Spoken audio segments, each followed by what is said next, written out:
পাশাপাশি আমি নির্বাচিত হয়েছি 89 যশোর 5 মনিরামপুর উপজেলা।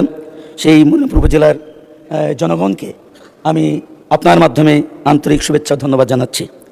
মাননীয় স্পিকার, আজকে যে সিদ্ধান্ত এই জনগুরুত্বপূর্ণ বিষয়ে মৌখিক প্রস্তাব বিধি 62 অনুযায়ী মাননীয় সংসদ সদস্য নোয়াখালী 2 জনাব জয়নুল আবেদিন ফারুক তিনি উত্থাপন করেছেন, জুলাই জাতীয় সনদ 2025 ভবিষ্যতের পথরেখা একটি রাজনৈতিক সমঝোতা দলিল যার সংবিধান সংশোধন সহ বিভিন্ন আইন কানুন প্রণয়ন সংযোজন পরিমার্জনের বিষয়ে প্রস্তাব সংক্রান্তে। মাননীয় স্পিকার, আপনি জীবন সঙ্গিনীর বিয়োগের কারণে শোকাত থাকায় আপনি অনুপস্থিত ছিলেন 30 মার্চ তারিখে। সেদিন মাননীয় ডেপুটি স্পিকার যখন সংসদ পরিচালনা করছিলেন, সেখানে আরেকটি জুলাই সনদ 2025 যা রাজনৈতিক সমঝোতার দলিল হিসাবে স্বাক্ষরিত হয়েছে তা বাস্তবায়নের প্রক্রিয়া নির্ধারণের জন্য সংসদে মুলতবি প্রস্তাব উত্থাপন করেছিলেন। সেদিন সংসদ সভাপতি এটার পরে বলেছিলেন মাগরিবের পরে এটার পরে তিনি সিদ্ধান্ত জানাবেন। আজ পর্যন্ত সেই বিষয়ে কোনো সিদ্ধান্ত আমরা জানতে পারিনি, যে কারণে এই পরিচালনার জন্য যে কার্যপ্রণালী বিধি রয়েছে তার 63 বিধির দীর্ঘ সেখানে লেখা রয়েছে, একই অধিবেশনের যে বিষয় আলোচিত হইয়াছে কোনো প্রস্তাবে পুনরায় সেই বিষয়ে আলোচিত হইবে না। মাননীয় স্পিকার, 63 বিধির এই দীর্ঘ এটার কারণে আজকের এই উত্থাপিত বিষয়টি যেটা আজকে আনছেন, আজকে নতুন করে সেদিন এনেছিলেন স্বতন্ত্র জাতীয় সংসদ সদস্য, আজকে সরকারি দলের শব্দের শুধু একটু, কিন্তু এখানে একই বিষয়।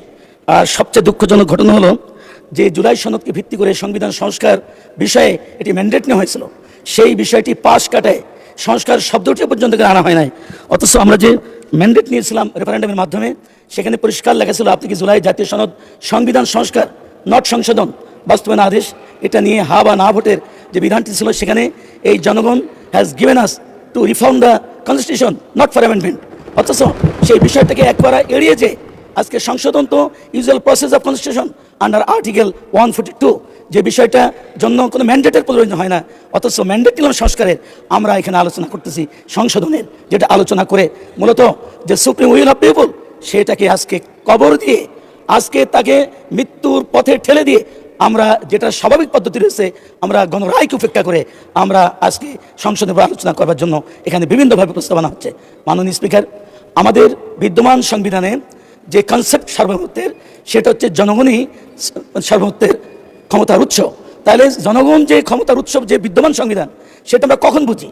যখন দেশ বিপদে পড়ে, সংবিধান যখন একটা দেশ পরিচালনা করে ব্যর্থ হয়, অভ্যুত্থান বিপ্লব, তখন গণরায় নেওয়া হয়। আমাদের বাংলাদেশের ইতিহাসে ইতিপূর্বে 3 বার গণরায় নেওয়া হয়েছে, কোনোটা ইগনোর করা হয়নি। যদিও পঞ্চম সংশোধনের মাধ্যমে পরবর্তী কোনো একটা সরকার এসে অতীত সরকার তারা এটাকে অবৈধ ঘোষণা করেছিলেন, পরবর্তী সেটাও রিভার্স হয়েছে। কিন্তু আজ দুঃখজনক ঘটনা, পৃথিবীতে যেখানেই সাংবিধানিক রাষ্ট্র ব্যবস্থার চলতে পারে না, অচল হয়ে যায়, তখনই গণরায়ের প্রশ্ন আসে। কিন্তু আমরা গণরায় এই দেশে অতীতে আমরা কোনো সময় ইগনোর হতে দেখিনি, অমান্য করতে দেখিনি, কিন্তু আজকে অতীব সত্য যে আজকে সেই গণরায়কে পর্যন্ত আজকে উপেক্ষা করা হচ্ছে। মাননীয় স্পিকার, আজকে আমি যদি এই মহান পার্লামেন্টের সদস্য হিসেবে কথা না বলতে আসতাম, যদি আমি জনগণের কাতারে থাকতাম, তাহলে আমি নিশ্চয়ই টেলিভিশনের সামনে এই মহান সংসদ নিয়ে আলোচনা আমি দেখতাম। তখন তো আমাকে বলে ভাই, জাতি সংস্কারের জন্য পারমিশন দিল, ক্ষমতা দিল, সেই সংস্কারের কথা বাদ দিয়ে আজকে জুলাই সনদ সংশোধনের নামে আমরা এখানে কালক্ষেপণ করতেছি। এটা জাতি কিভাবে দেখবে? সেই ইতিহাসের কাঠগড়ায় আমরা আসামি হয়ে যাওয়ার আশঙ্কা দরজাটা খুলে দিলাম। আজকে জুলাই সনদ করা হয়েছিল উদ্দেশ্য ছিল যাতে ভবিষ্যতে আর কোনোদিন মানুষ গুম না হয়, আয়না ঘরে না যায়, আর কোনোদিন যেন জুডিশিয়াল কিলিংয়ের শিকার না হয়, আর কোনোদিন যাতে আমার সন্তান হত্যার শিকার না হয়, সড়ক আন্দোলন করলে বেপরোয়া পাখির মতো গুলি করে আমাদের ছাত্রদের মারার মতো ঘটনা না ঘটে, এবং পরিশেষে জুলাইয়ের আন্দোলনের মাধ্যমে হাজার হাজার পঙ্গুত্ব বরণ করেছে, 2000 মতো শহীদ হয়েছে।